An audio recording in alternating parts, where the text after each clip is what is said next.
Hey everybody, it is Walker Deibel here with Kyle Howerton, managing partner of AHM, and today we are talking about the Legacy Fund, or Build Legacy One, as we lovingly call it here at Build Wealth. We have an Ask Me Anything session, and we've got a number of participants coming in. I am checking to see how we've got our webinar set up. It looks like um, if I see, if anyone could just enter comments into the chat so that I can make sure it's working and make sure we can get some questions from. Excellent. Thank you, Sean. I really appreciate that. Good to see you. So, listen, guys, we have, as you may or may not know, we have been working with AHM extensively, and personally, AHM has been the recipient of probably more invested dollars than anything that I've done personally anywhere. And so I think very highly of this team, and excited to join them yet again in a new next level fund that Kyle has masterminded, put together here with the Central West End in St. Louis. So what we've done is this has been a very popular uh, uh, um, listing, for lack of a better word, and it's been very popular. And Mike Brown is our director of investor relations, and I worked with him this week to come up with the sort of frequently asked questions that we're getting on all of the investor calls. So please feel free to get your questions going in the chat. We're going to be here for, I don't know, better part of an hour anyway. And but we're not dependent on them because I've gone ahead and assembled about 20 questions that we're going to run through with Kyle. Kyle, how are you doing, man? Good to Walker. see you. I'm good. Yeah. Good morning where I am and good afternoon where you are. Yeah, and you're in the Thanks for having AHM me. California office today, is that right? Yeah, this week. Yes, Yeah. exactly. I mean, give me a little background. Why California? Weren't you based in California at one time, and how did that migration come about in terms of you going from California to St. Louis? Yeah. Originally from the St. Louis area, went to college there, and then followed who is now my wife to New York, and then for business school, and then she followed me to LA, and in LA is where I kind of cut my commercial real estate teeth, but more on the capital markets financing side than being a sponsor. And in 2017, started AHM Group in St. Louis, and then in 22 relocated back to St. Louis from LA. Awesome. Yeah, and we still have a small team out here. They're focused almost exclusively on asset management and then capital markets advisory to third-party clients. I mean, can we just do this before we jump in? I want to know Yeah. about like why the Midwest? Like why should, real estate investors be looking at the Midwest versus coasts? And maybe taking it a step further, why St. Louis specifically, if they like we do buy into that thesis. Yeah. Yeah. So having sat at a seat in LA advising primarily Southwestern-based clients across the country, but also particularly in California and the Southwest, the Sun Belt. I began to notice that a lot of the deals were priced to perfection in terms of cap rates. So that just means cash flow was effectively there was a lot of money chasing few deals, and that works when interest rates do not increase over time. But we were talking about, sub 4% cap rates, up to 4.5% cap rates for riskier asset classes. And then at the same time in St. Louis, we were getting a 100 basis point spread or higher over those cap rates. And what really struck us, I would say, would be two things. And this was again directly from working with clients on a couple hundred transactions on the financing side of commercial real estate. Was there are muted peaks and valleys in the Midwest. It's much more stable. So it's much more stable from an economy basis. You don't have hyper growth, but you also don't have, you don't have hyper growth, but you don't have hyper crashes either. Everything is kind of muted. That is also because there's not an overbuilding. So the cycles tend to just be flatter. And so you Hmm. have a bit less volatility over actually, I would say a lot less volatility over the long run, and a higher, a lower risk. It's essentially risk mitigation because you have a lower risk, you just have more cash flow per dollar invested into the real estate. And yeah, less overbuild, a really, really strong economy. And then why St. Louis is one, incredibly familiar with St. Louis, and two, after arranging debt and equity financing across the country, kind of seeing that St. Louis, for the size of market that it is, having the benefits that we just talked about being in the Midwest versus the coast or the Sun Belt, it outperforms in terms of an economy. It's incredibly well diversified, super strong, growing, is actually in the top 10 job market growth for the last 12 to 24 months. And then same thing with rental rate increases as well. So it's just we're beginning to see diversification even from the institutional fund managers into away from the top 10 gateway cities into kind of the you know um, the Midwest or the more overlooked markets that some would consider to be secondary or even tertiary for a lot of reasons. So Yeah. political I mean, risk being one of those too. So yeah, I mean, timing doesn't matter. It's sort of like, forgive the expression, but like little engine that could, yeah, like strong economy, always moving, like there's not a lot of drama. And I think that, yeah. part of the thesis of owning real assets like real estate is really just all about how, um, forgive the expression, but how secure they can be. Like owning Mhm. people's homes where they're going to pay rent every single month is like awesome. So I'll leave it at that. Go ahead. Yeah, Yeah. I think a prime example would be, we tend to try to build things to a 6.5% yield, untrended return on cost. And in, coastal markets, it might be a 4 or 4.5% untrended, the same yield, untrended return on cost. And now, within the last 12 months, we had a 10-year treasury hit 5%. And so that is why, you're effectively underwater in the core markets and you're doing okay in the non-core markets. Yeah. I saw a headline recently about how a big private equity firm is moving into two cities in particular, Indianapolis and St. Louis, Yeah, right? So I think that, it's sort of like we're the tip of the spear in terms of the areas that haven't been oversaturated. And so you at AHM are in such a unique situation in that you've been here for a while and you're already yeah, on your fourth or fifth neighborhood that you're completely rehabbing. So right. revitalizing. So we'll leave it. Yeah. Yeah, yeah, Okay. Mm. yeah. Listen, if you haven't checked out the deal drop, I do go into, and Kyle and I go into how AHM is vertically integrated and how they approach entire neighborhoods and all of those kinds of things. The questions I have aren't going to go into those and, why AHM and, why I've partnered with them so extensively. So, always encourage everybody to go check those out. Johanna has dropped in the chat the contact information for Mike Brown, our director of IR relations. If at any point during today's call you want to jump on the phone with Mike or text Mike to get that set up, please do. Kyle Howerton is also offered to be available for the next 10 or 12 calls and more if needed. And I, of course, am always happy to get on a phone with any of our investors. And so look forward to talking with all you guys. So, Kyle, why are you most excited about this opportunity with the Legacy Fund?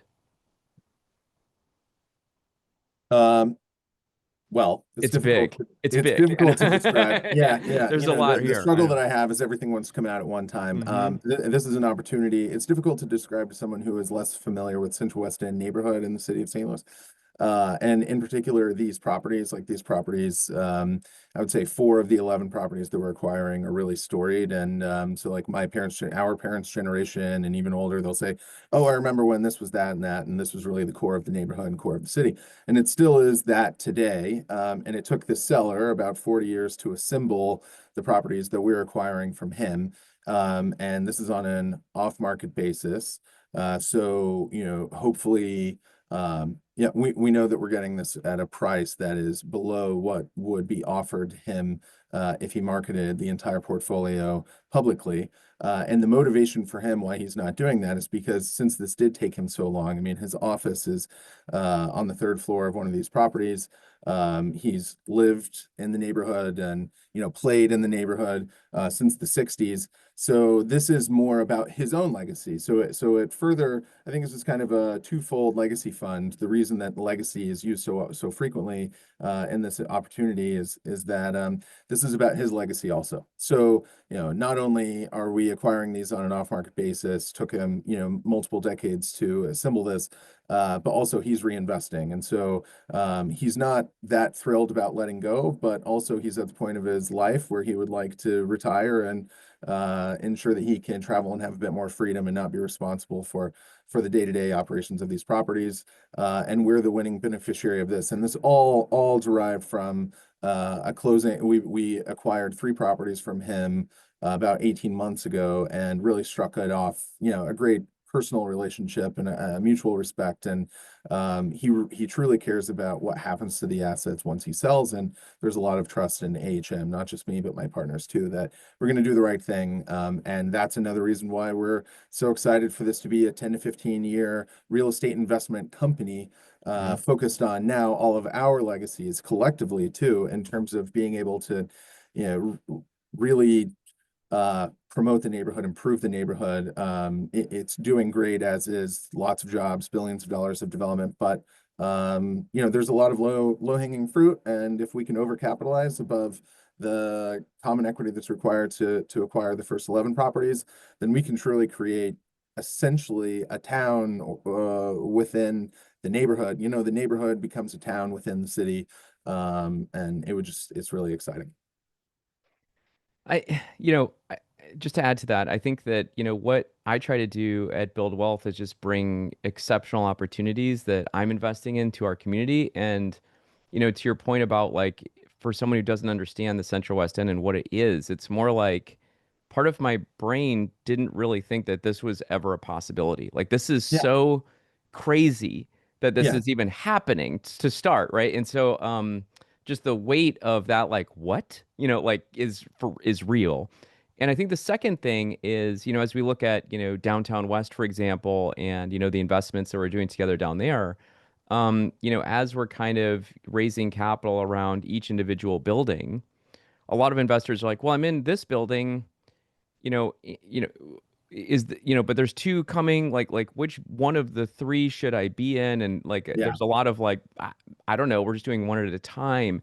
And what this does is actually enable our investors to get down on the ground floor of the whole entire neighborhood all at once, and not only have that, LP position in a number of value adds, but also have that co-GP status in terms of the ground up opportunities that we're exploring. So it's sort of like just being able to invest in the GP company that's actually Right. going to go out and take out the whole neighborhood at once. Yeah. So there's these two things together that are just it's just Yeah.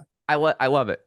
It's effectively diversified in every sense of the word, right? Like Uh-huh. we have a diversified portfolio. Yes, it's within one neighborhood, but different parts of the neighborhood. We're acquiring, like you said, from ground up to value add to truly core stabilized properties. Um, uh, Diversified uses, ground floor commercial, multifamily office, small format office, large format office. Um, it's it's yeah, I mean there's something for everyone, I guess, Yeah, in this. And for those who are interested in coming along for a long-term ride, yeah.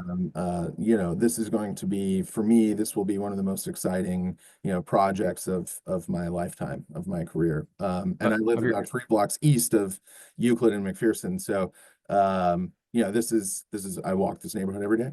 It's hmm great. So, Yeah. Um, okay, how will this investment help me achieve financial freedom? that's a tough one because I don't know everybody's individual financial goals or where they are financially today. But I would say this is something that I would look at as more of like a 401, a retirement investment, right? This is hmm something where we're not focused on timing the market. We're not focused on uh, I mean, really, this isn't a merchant strategy. This is a long term. We're essentially creating, the legacy fund. We're creating a real estate investment company focused on the Central West End, and there will be a period of time without distributions, but that's because there are just so many opportunities to take advantage of that we kind of want to front load those opportunities, stabilize them, then commence cash flow.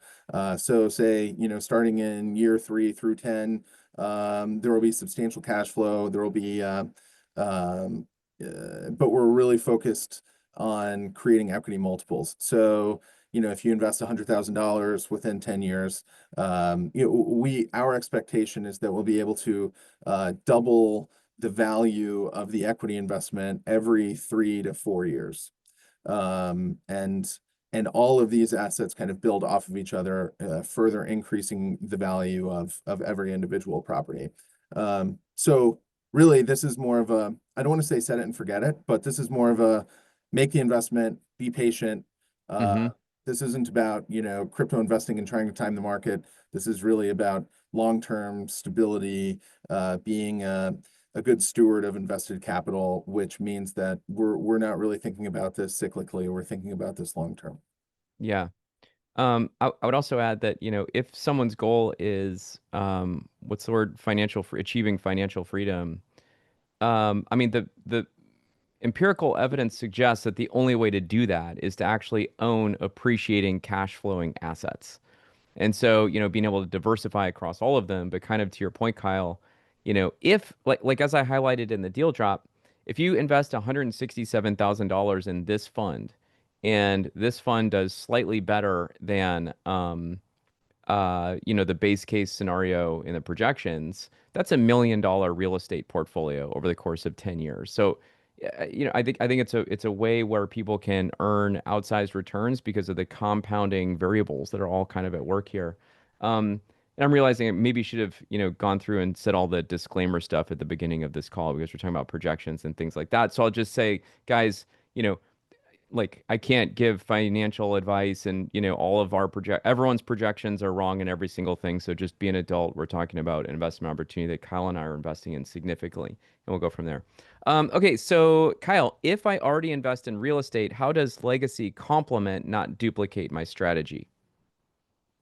Yeah, this one's also challenging to answer simply because I don't know what that person's real estate portfolio looks like. But Hmm. I think we hit on it a few minutes ago. We've kind of Yeah. been talking about this the whole time, is we're creating a diversified real estate portfolio for the long run. There are, there's a ground up component, there's co-GP investment within the ground up component, value add, core plus, core, and multiple refinancing, recapitalization phases, releases of collateral. So over time, there will be some bulky distributions, and starting in the third through 10th year, there will be substantial cash on cash distributions. And so I would just say, like, this in and of itself could be someone's entire real estate portfolio. Yes. And Correct. so it should complement your other real estate investments. I wouldn't, we don't, and I wouldn't advise somebody to be purely ground up development or purely value add or purely multifamily or purely any one asset class. And so that's what we're doing here. It's Hmm. diversity. Excellent. Why now? What makes this moment the ideal entry point? Yeah. Well, this moment in time is when the seller is retiring, and he is in his late 70s. Hmm. This is an off-market deal, so every lender that we've spoken with about this portfolio, they say, how the heck did you guys? How are you the ones that are buying this? And we didn't even know that the seller is marketing it for sale. And it's like, Yeah. yes, that's why. But real estate is a fixed income investment. And so we're buying when rates are high, and that means that values should be compressed relative to the long run when as rates decline, as inflation continues to decline. We should get back to a more of a normalized rate environment from an economy perspective. So think like pre-COVID, and as that happens, then the value will continue to increase. And also While inflation may be running a little bit hot, that means that there are very few new projects being built, which then further increases the inflation rate of the income side of the real estate investments themselves. So we're going into a period where it's really difficult to acquire real estate. It's almost impossible to build new projects. And so if you can buy when it's really hard to do so, that means that when it's really easy to buy, it's easy to sell, and we'll realize the value over the long run. It's essentially fixed income investing. So Hmm. Thank you. It's also, I mean, the only thing I'd add to that is sort of like, we talk about a lot about, revitalizing entire neighborhoods, and this specific neighborhood has major economic drivers already in place. And so the supply demand is imbalanced in that what we've seen is, luxury real estate going, luxury condos yeah, going in, luxury apartments going in, and they're just like filling. It's a very in-demand space that's kind of ripe for yeah, the strategy, you know. yeah. Absolutely. I mean, in fact, there's a new Class A high rise that is breaking ground now. Yeah. That parcel has been owned by the same family for I think 100 years. And they're partnering with one of the largest real estate investment entities in the world. Hmm. And so that's how they were able to get that out of the ground. But to your point, I mean, we're buying the real estate that will directly benefit from that additional property. There are only Right. 14 multifamily units in this portfolio. The rest are commercial and office, retail and office. And so this will benefit by the increased density as well. So yeah, it's There's also, I mean, I positive. can't, like, we can't say this. This is ridiculous to share, but I'm just going to share it, which is there's a family office here in St. Louis that owns a whole bunch of very relatively adjacent properties, and they're waiting for us to get going on this so that they can start developing that. And so there's a whole bunch of other Yeah, additional capital that's just like ready to go and waiting for us to do this. So yeah, for what that's worth. I think what is the overall business plan of the fund? Did we cover this already? Anything you want to add? I think so. Yeah. Look, the overall business plan of the fund is solely focused on maximizing value Yep. over the long run, Yep. over a minimum of say a decade. Yeah. And Right. so that means that this is truly a patient investment, patient capital, Hmm. and over time it's gonna, I mean, it's gonna pay off. So the business plan is to ensure that we break ground on ground up projects, execute on the value add, maximize operational improvements and cash flow on the core plus and core assets, and Hmm. reinvest a portion of the cash flow, distribute the rest, and really try to balance that to ensure that we're achieving maximum cash on cash IRR and equity multiples. Hmm. And let me just sort of add this too, Kyle. Like when I was underwriting this myself, one of the things I did was say like, well, okay, how would this compare to how normal real estate investors kind of, leverage syndications? And like if, the normal private investment real estate play is that we as, LPs jump into a syndication around a building or, whatever it is, and then there's a 3 to 5 year hold, and then there's no cash flow for a year or two or three, and then you get like a little bit, and then it kind of reaches 6, maybe 8%, and then you get like a 1.7, a 2x multiple, and then then we get that money, and assuming we don't pay taxes and can roll it into another one, then over the course of a decade, you're talking about like 2.5 turns, and I Yeah, would challenge anyone who's paying attention to this, go do the math. Our base case projections are, 5.3x multiple with 20% cash on cash return starting year 5 or 6 and continuing from there. And I keep saying base case because I think that, if you watch the deal drop, we can't underwrite the intangible benefits of the compounding of, what AHM's plans are in terms of like, are they going to be successful? Actually, bringing new energy into a place where we're already feeding into existing demand. You can't underwrite that kind of stuff. So, yeah. I think we're all kind of hoping that we do better, but we can't obviously underwrite to that, right? So, Yeah.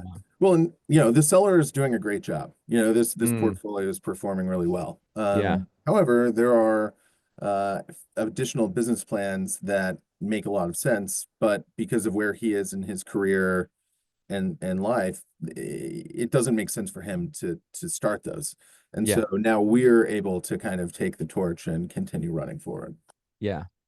Um, let's see. Are we acquiring the properties at a discount since we're purchasing 11 from one seller? Yes. Great. I'll throw that out. Yeah. And then the Yeah. seller's also rolling Yeah. equity, a significant amount of equity, so that you as AHM can acquire these properties. Yeah, that's right. Yeah, over $8 million Yeah. dollars he's rolling as preferred equity. Okay. What is the expected appreciation and why? I'd say we kind of covered that. Go check out the projections.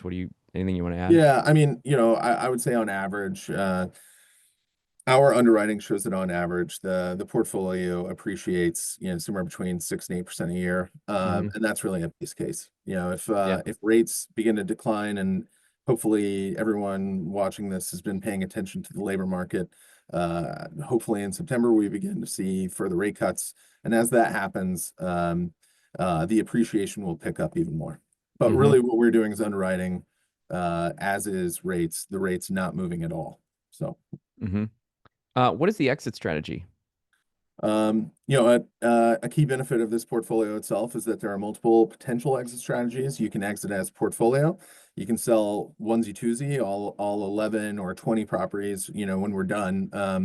Who knows how many properties we'll actually have. It'll all be based off of situational opportunities. But Hmm. I would say that we'll have at least 15. We've identified 4 additional acquisitions that we would like to move forward with within the first, say, 18 months of Hmm. closing the fund. What was your question, Walker? Sorry. What's the exit strategy? Oh, yeah. And so the way that I see this going is that we'll sell probably half the portfolio on an individual basis, and then the other half of the portfolio, like the Four Corners of Euclid McPherson, then would be sold as a package deal to someone who is really emotionally excited about that. Hmm. And like a lot of times in business acquisitions, we always talk about multiple expansion, so like buying in one market and selling to another. One of the opportunities that Legacy Fund will have is, we're we're trying to transform $10 million of LP equity into a $200 million portfolio in one Yeah, neighborhood. So, once you get into like a $200 million purchase price for the whole portfolio, now you're talking about, so we're buying it sub-institutional, but above what most right. real estate, people can do. And then we're going to have options to sell into institutional That's right. money if they want it, right? So Yeah, so your point is, do we break it up into parts or do we sell it as one big vehicle, right? And yeah. I think, yeah, Or a combination thereof, right? yeah, And I would right, say it's very likely going to be a combination thereof, and yeah. it'll just be driven by the environment at the time, the market. And let me ask this. I mean, it's underwritten as a 10-year fund. The projections are 10 years. In the PPM, we talk about how AHM can extend for, I think, another 5. Let's address that real quick. Yeah. So wait a minute. I thought we were going to sell in year 10. What's happening? Are you going to force me, Kyle, to only take 20% cash on cash return for another 5 years, or why would you extend it? Yeah, we would extend it only when it makes economic sense. If we Right. say, one, maybe the environment is similar to today where it wouldn't make sense to sell and we should be a Hmm. little bit patient, maybe wait a year and then see. One key note is that real estate is not a get rich quick scheme, and also it takes a long time. So if somebody Hmm. says like, "Hey, what's your advice for me? I want to get into real estate." It's like you should have gotten into real estate 10 years ago. That's my Yes. advice to you. And Yes. inflation, Hmm. generally keeps up or beats inflation, so that's excellent too. Um, uh, Gosh, now I've lost my train of thought again with my It's it's okay. I forgot. So, yeah. we were talking about exit strategy. So could we? Oh, when's the best time to get it? Oh, So the five yeah, years. Why the yeah. extra five? Oh yeah, right. So 5 years. so it's really just about being upfront and saying like there may be opportunities to have a materially accretive benefit, uh, to the overall returns, if we extend for a period of time. And so flexibility is key here. And in reality, what we would likely do is approach all of the members and say, how are you feeling about today? Would you like to be bought out? Would you like to keep it going? If would you like to exit? Or would you like to roll it forward? This is what we expect the next 3 to 5 years to look like in terms of projections.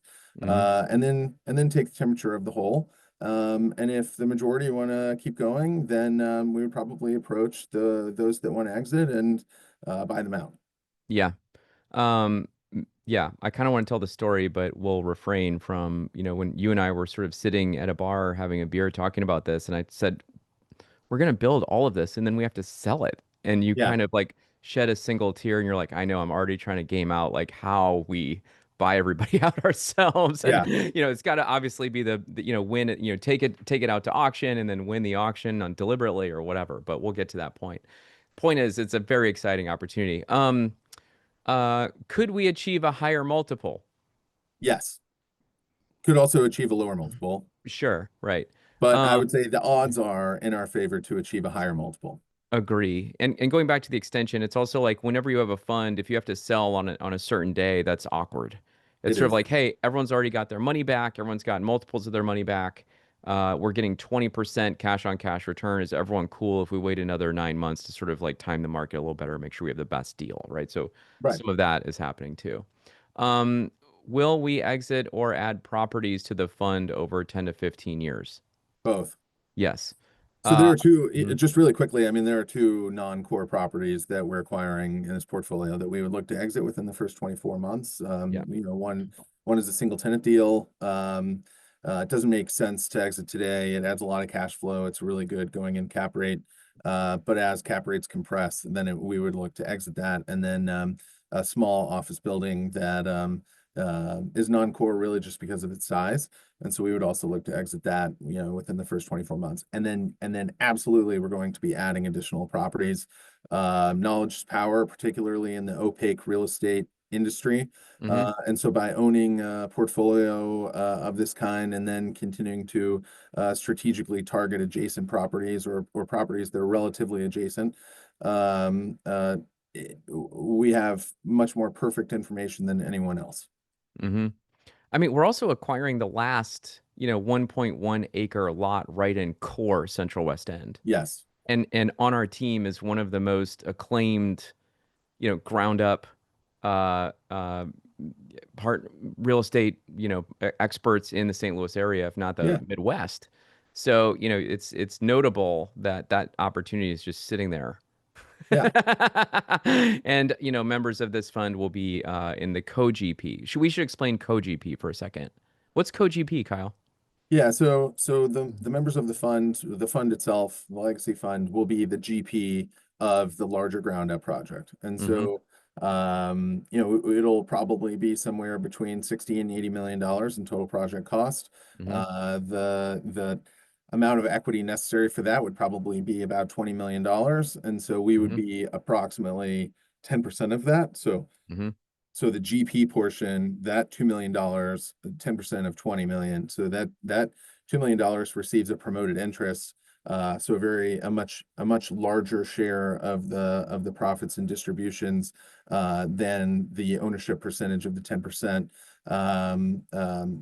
And so that helps our cash go farther. So Yep. we'll just, we'll the fund will be the GP. And so then if you're an LP in this fund, you'll be a co-GP with us in the ground up project.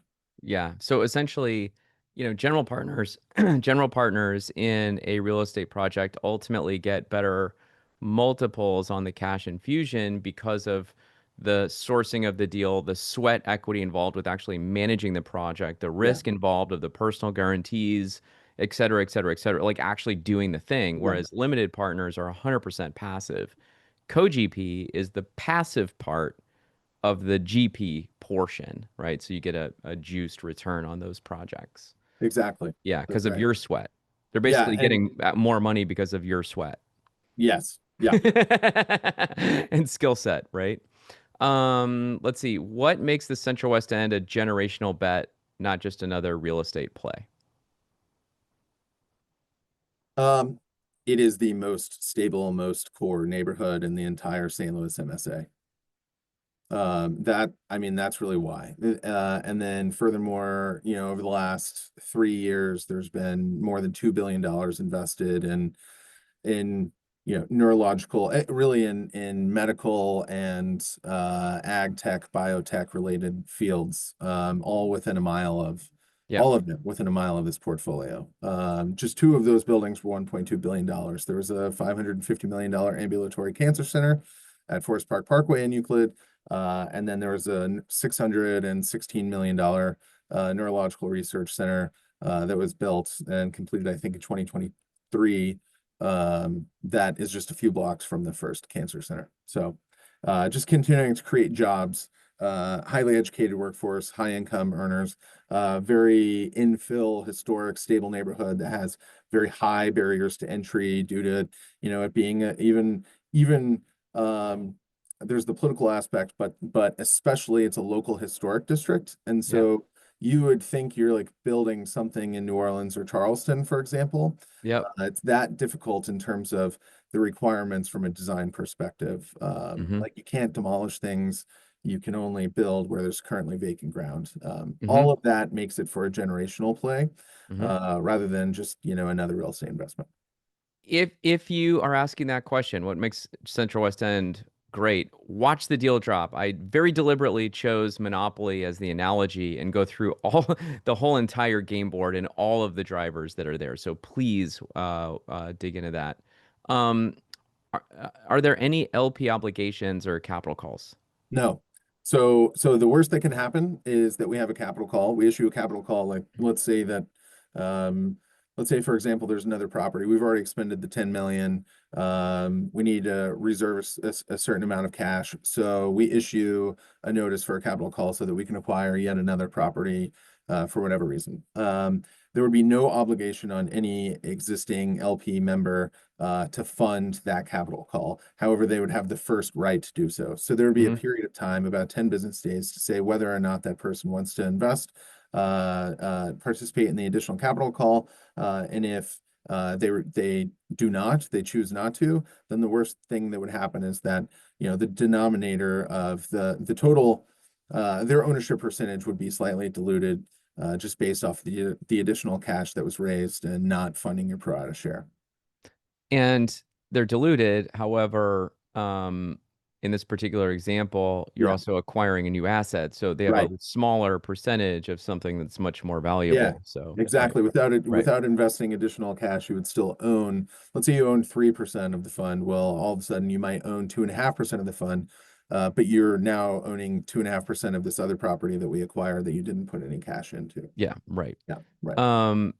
Yeah. It's a really Uh, good point. yeah. So what are the GP incentives and how are you aligned with LPs long term? All right, so let's start with the alignment of interest, and then we'll hit the incentive. So Yeah. alignment of interest, we're co-investing. We're investing $500,000 of cash, of our own cash, into the fund. We are also signing repayment guarantees with lenders so that we can obtain the most attractive debt terms available in the market. Like most real estate groups that source outside capital refuse to sign repayment guarantees, but we are eager to do so because it just is very accretive to the project. Um, and then, so I would say that's the alignment of interest. And then the incentive is that we too receive a promoted interest. And so the waterfall works in our favor that once we pay current, the preferred return capital, 100% of investor capital and our own capital, then we receive a larger portion of the upside than the cash that we're investing. And so it's really a success. I would say it's a success fee, if you will. Thank you. Sorry, I'm also just realizing there's like 8 questions here Sure. in the chat. Let's keep going on the questions I had ready because I know that some of these are Sure. going to be answered.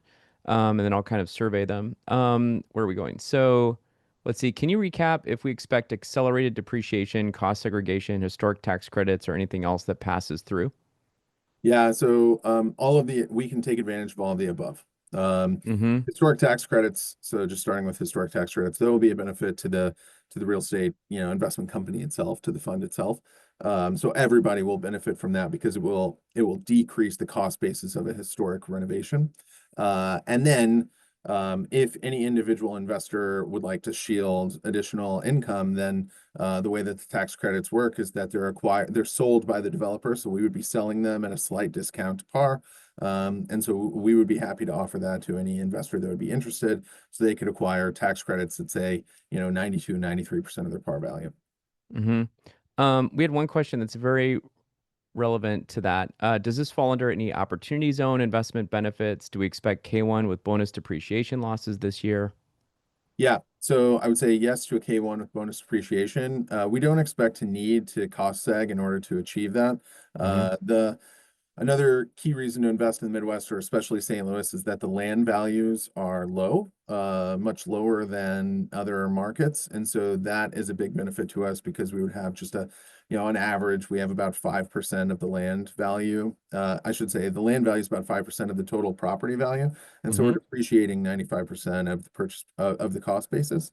And so normally the way that we try to structure this is that we're not taking a huge amount of bonus depreciation because unless you're deemed a real estate professional by the IRS, there's a limitation to the benefit of that. And so, like you wouldn't be able to offset W-2 income unless you're a real estate professional. And so what we try to do is balance out the net income, use depreciation, and really be thoughtful about how much depreciation we're taking during specific years to ensure that we're trying to just hit a small net loss rather than a huge net loss. Yep.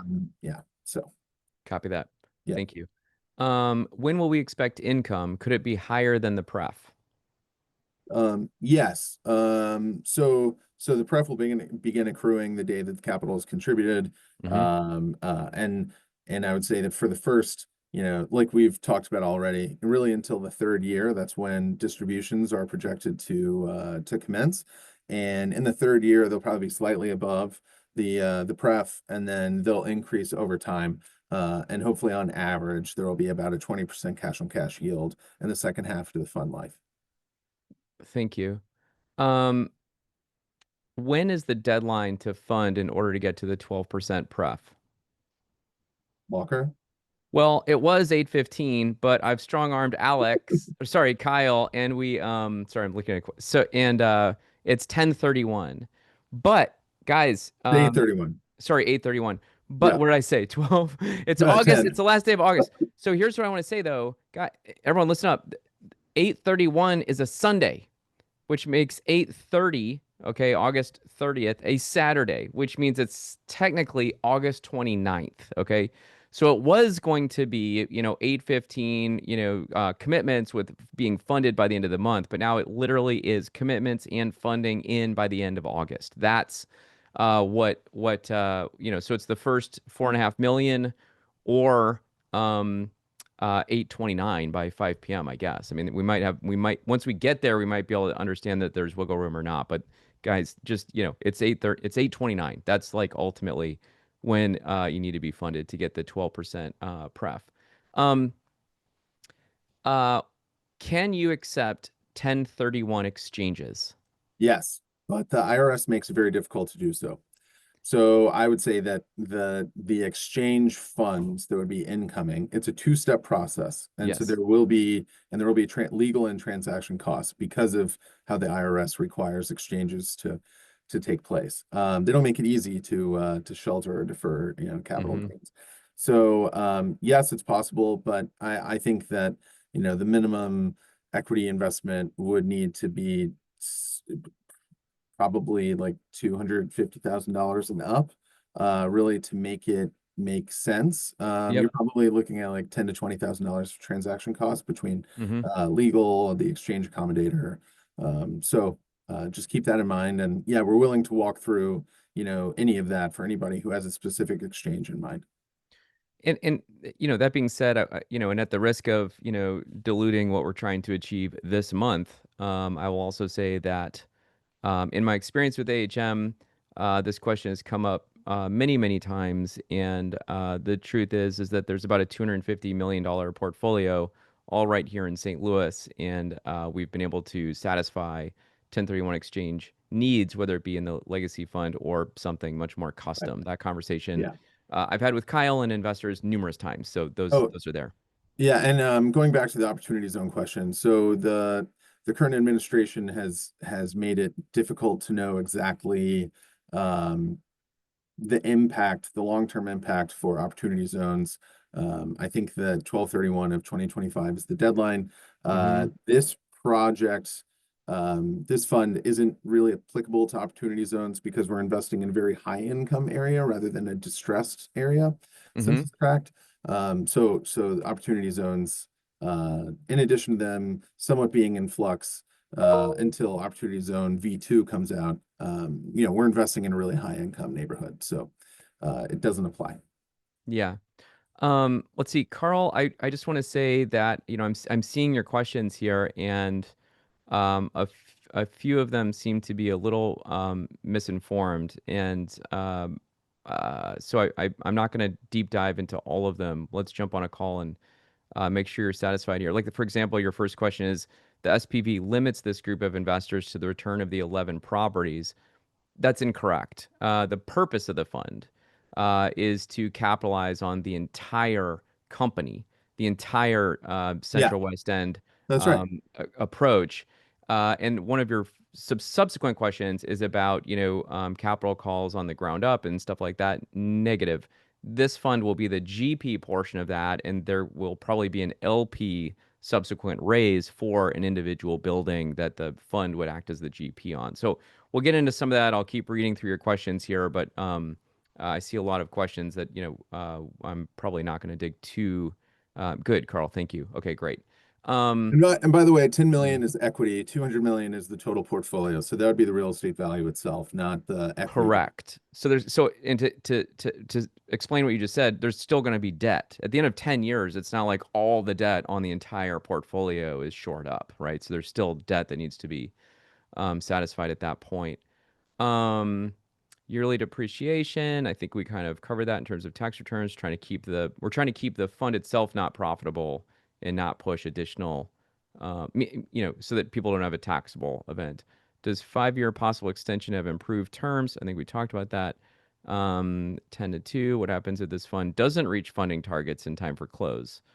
What happens, Kyle, if we don't reach the target returns in time for close? Does the deal expire? Are the investors refunded, or is there a second round? How do we explain that? Yeah, so Um, I would say the minimum raise is $4.5 million. And if we don't yeah. achieve the $4.5 million, then we won't be able to close the initial acquisition. And Mm, therefore, we'd have to go back to the drawing board. And yes, cash would be returned, immediately. The yeah. cash isn't going anywhere until we close. Yeah, I mean, I guess that's a risk, Carl, but yeah, I guess it's a risk, but it would be very short term. And to that point, the subsequent 5.5 million for growth does not need to be funded, to your point, Kyle, by August 29th. Right. It's just the 4.5 million with the extra pref that that's basically extended. Mhm. This recording, Patrick, will be shared. Okay, great. How does this compare to investing in REITs or institutional real estate funds, Kyle? Um, so institutional real estate funds and REITs typically have higher threshold, and they have higher operating costs Mm-hmm. than what we would have. So so there's that. So there's the benefit of having kind of lower friction. And then secondly, REITs and publicly traded real estate investment vehicles also they're a little bit less patient and they're focused on maximizing whatever their initial goal is. I would say that one, we have lower friction costs. Two, we're much more patient, which in the long run should uh, work out to the benefit of everyone in terms of maximizing returns. And in my experience, these funds have to mark to market, and so that is a big risk to investors who are patient. Because what would happen is you could experience substantial cash outflows from that fund vehicle Mm-hmm. at a time when you should be potentially contributing more cash. And so then the whole thing implodes, and it just would result in, say, lower than market returns. Um, so yeah, no, for example, my my own family, like we don't invest in REITs and institutional vehicles. uh, it, it there's less. What I guess what I'm trying to say is that it's just more difficult to beat the market if you're working with very large numbers in core markets. Hmm. Also, those fund managers aren't signing repayment guarantees and typically aren't investing their own money either. They're really only receiving the upside if there is upside. So, the minute that a lender calls and says, "Hey, you've breached your DSCR covenant," pay down the loan or the property is going to be ours. I mean, just you can Google you can Google this and REITs tend to just give the properties back, which wipes out investor equity. Whereas we stick it out. I'm wanting to add to that, but I'm going to resist the urge. Okay. Really great answer. I think, ultimately it's just all about, kind of what I hear you saying is sort of like, should we be investing in, blue chips with very little upside and no skin in the game, or, the professional, life committed, entrepreneurs that are out there focused on, certain neighborhoods and building generational wealth, et cetera. So we'll just Yeah. let that go out there. Um, if this fund performs well, what does the next phase look like, and how can LPs benefit? Well, if this fund performs well, we'll have to talk at the end of 10 years, Yeah, exactly. I would say that LPs benefit just by being in Walker's network and our network, and then being exposed to follow-on investment opportunities within the fund and outside of the Hmm. fund. That's probably the best way to answer that question. Um, yeah, and I think that it also kind of goes back to the AHM strategy, which is there's so much opportunity, in St. Louis alone, and the fact that, AHM is vertically integrated and able to dominate every single neighborhood that, you guys have ever moved into. With these 11 properties, AHM on the first day with you guys are going to be the single largest investor in one of the most in-demand neighborhoods in the entire Midwest. And I don't want to over harp on this, but it's like we're feeding into existing demand, and so having capital opportunity, off-market deals. I mean, Kyle, I mean, you are specifically in conversations with people who own buildings that are almost physically touching buildings that we're closing in the 11 seed properties that are ready to go, right? As we move forward. And so, how's the pipeline in Yeah, terms of, additional properties? yeah. The pipeline is there, Yeah, I don't want to overshare, right. but it's Thank definitely you. there. Yeah. Um, you know, I what you're putting your money into this, Kyle. Yeah. So let me ask you this as an Signing repayment guarantees. yeah, let me Yeah, ask you this as an investor sure. outside of just being the operator. What do you want your capital to accomplish beyond financial returns? Yeah. Okay. So when we first got into this business, it was solely about making money. But over the last, 3 to 5 years, particularly the last 3 years, we've been able to see the real benefits to the neighborhoods and the communities in which we invest. And to your point, Walker, we tend to focus on specific neighborhoods and neighborhoods that we would want to live in or have, go for having a night out, right? For entertainment or work in. And what we've seen over time is an improved, community in the neighborhoods that we're investing in, and we can measure that statistically by reduction in calls for service to the police, fire, and EMS services, increased employment, increased. We haven't been doing this quite long enough to have a real 10-year census come out, but we see it in applications for residential tenants who are coming in, having higher education levels and higher incomes than where the neighborhood started. And then the same thing on the commercial side, where all of a sudden you have a much more sustainable business or retail corridor than you had before. And so this is about placement. It's not just about maximizing returns. That's number one, but the secondary cause for this is truly improving the community. This community I live in this specific instance, I live here. Like I said before, I'm just a few blocks away. And I'm really, really excited to be a great steward of these assets. Using the funds investments, being a great steward of the assets, continuing to drive additional economic development, and make the community, better in all ways around. I mean, it's true. It's been really exciting to see. Yeah, awesome. And I think uh, guys, let me know if you have further questions you want me to ask Kyle. I think we've covered a lot. Kyle, I'm gonna end on this unless we, get a couple of like really hard, Yeah.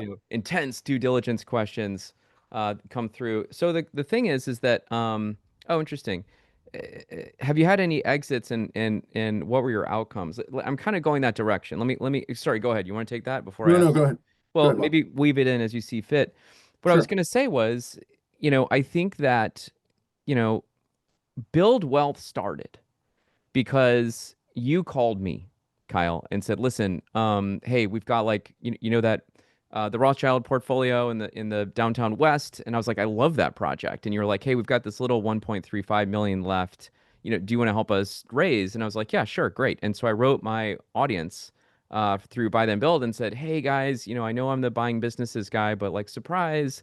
I also invest in real estate, and here's my A team, and I absolutely love this project, and my money's invested in it, and there's this little $1.35 million piece, and we raised $4.5 million in like 4 hours. Going back to Carl, your point earlier, what happens if we can't raise 4.5 million? That's what actually started this whole thing. So I was like, wow, this is the opportunity where we can kind of build a family office together and invest in real assets and invest in businesses and invest in all these other things. The point that I'm trying to get to is that, we have investors that are familiar with AHM through what we're building in downtown West neighborhood, which is, by the way, just two neighborhoods over from the Central West End. Midtown is right in between there. And by the way, to the south is the Grove, which you've also completely rehabbed and probably have more property than anyone else in that neighborhood. Um, how are we doing in downtown West? What changes are you seeing that are coming? In other words, we've got the Rothschild portfolio there. Then two Yeah. blocks away, we've got a lot of investors in the 314, which is going to be the largest mass timber building. You guys have moved your headquarters down there. Build Wealth has signed a LOI with you to, build out a space and move our headquarters down there. Yeah. What are you seeing in terms of, what the stadium impact is doing and like how jobs are moving and what the economy is doing and how that growth is underway? Yeah, well, I will say that it takes time. So Mhm. it definitely takes time, and time is measured in years, not in, weeks or months, really. But Mhm. what we have seen are substantial decreases in calls for service, which really means substantial decreases in crime, increases in tenant quality across the board, whether it's office, retail, or residential. Um, New business creation, helping to work with entrepreneurs to start their own, like Ozzy's Market, for example, is going into the Tudor building in the downtown West portfolio. That's a new business. It's meeting a need that the neighborhood has, filling a void of kind of a neighborhood store that anyway, it's a hipster bodega. It's great. Um, so yeah, and really changing people's perceptions of a specific area of the city. Can Uh, we talk about the jobs that we know are moving into that neighborhood, or is it too early to share that kind of information? I mean, I don't think that it's great to be too specific, but Yeah, yeah. there are several hundred new jobs that are coming into the couple block radius in which we own properties. The two Uh, block radius, a couple hundred jobs. yeah, yeah, Yes. yeah. When would you say is the timing of that if you had to totally guess? So, and starting now through the next 24 months, because Yes. some of them are office buildings that, currently vacant historic structures that are going to be Yeah. renovated, like gutted and converted to office. Um, Yeah. and then receiving calls from, I can't say white shoe law firm, but the St. Louis, the Midwest equivalent of that, right? Right. To say like, hey, we're currently in this neighborhood. We really like what you guys are doing. We want to be Hmm. closer to all the activity that you're creating. So Hmm. it's really focusing on placemaking and curating, um, uh, a neighborhood experience and making it to where you could park your car on a Friday and not want to get back in it until you have to go somewhere on Monday morning. And Yeah. that is what the Central West End is already, and we're going to continue to improve that. Do you want to talk about any exits? Yeah, I can talk about so we haven't had too many exits. We currently have a $260 million real estate portfolio of about 29 properties. Hmm. We we started construction on our first project in 2017. That was completed and stabilized in 2019. That's the first and only property that we've exited thus far. We're currently about 12 months away from beginning to exit the next kind of value add acquisition tranche that we acquired in 2021 and 2022, because those are 5-year business plans. But the one that we did exit, we had pro forma at about a 24% IRR and a 2.6 equity multiple over a 5-year hold. It took us just under 6 years in total, but we had a 29% IRR and about a 2.8, 2.9x equity multiple. I can't remember specifically, but almost a 3x multiple. So we exceeded, and IRR measures the time value of money. And so by showing that we even though it took almost 6 years, we're really excited to have an almost 30% IRR when we had projected a 24, and have an equity multiple that was almost 3 times someone's invested capital rather than mid twos. Hmm. So I mean, just to share, I think that what makes AHM such an exciting real estate partner is not only their commitment to the specific neighborhood and building an edge of information and management, and also being vertically integrated, but it's also the fact that AHM allows us as a community to attach ourselves to a team that is large enough to prove their total competence, but small enough to know that there's another 750 million that's going to be built here through HM over the next 5 years. And I very much plan on standing right next to Kyle as he's doing that. And I think that it's also your entire portfolio is within a 10 to 15-minute drive of my house. The buildings that I have not invested in, I know my dad has. So I've watched your projects very intimately, and I've seen the timelines, and you and I are GPs on certain projects together. So it's like yeah, this all originated because you and I spent a lot of time in a room together, um, getting to know each other in both good times and challenging times. yeah. And I think that we built a mutual. I'll just say I respect you. I'm not going to Yeah, assume well, it's mutual. likewise. Likewise. Yeah, I mean, if anybody would go, if any real estate sponsor says we've been killing it the last 3 years, like Yeah. they are absolutely full of it. It's been Uh-huh. a really challenging time. Uh, Inflation and rapidly increasing interest rates and kind of the hangover from COVID. But we've been really successful through our investment thesis, thought paradigm of how to do this, Hmm. being patient, being really committed and hyper focused on certain areas and building communities that it's really working out. And we're super excited for the second half of 25 going into 26. Hopefully we'll realize a few more exits in 26 and continue our story. So And you guys have been killing it, actually, the last couple of years. I mean, if you look at, what you've done with the Rothschild portfolio in yeah, downtown West and the internal rate of return, the progress that's been happening on the 314 and a number of other buildings that you guys are working on, including the capstone, by the way. We should talk yeah, about this. Final question. Sorry, Kyle. I know we're over sure, time. Final question. AHM, owns the Capstone, which is a building in the Central West End. Okay. yes, Are there any I just want to put clear scope on this because it's possible, like the Capstone, that someone invests in this legacy fund and then realizes that AHM owns a property outside of the legacy fund that's also in the neighborhood. Are there other properties that AHM is involved with or owns that are in the Central West End that would not be included in the legacy fund, and how are investors supposed to think about that? And we'll end with that question just for clarity. yeah. Okay, so we do have Capstone. It's a 33 unit building we acquired in October of 2023. Hmm. We renovated it. It wasn't a gut renovation. It was we spent about $40,000 in apartment unit and interior, exterior upgrades, both interior unit interiors as well as common areas and adding amenities. Hmm. I'm really happy to report that we've leased and occupied that 32 out of 33 units. That happened just Hmm. within the last few weeks. Um, And then the only other property that we own within the Central West End today, other than my, I guess, primary residence, but Mhm. is a development site that Walker and I are co-GPs of, that we've been in since 2021. And so that development should move forward within the next 12 months. It's ultra exciting. It's ultra exciting for the Legacy Fund, It is. Exactly. because Yeah. it adds a lot of value to the neighborhood. It Hmm. adds a lot more people. It's 199 apartment units.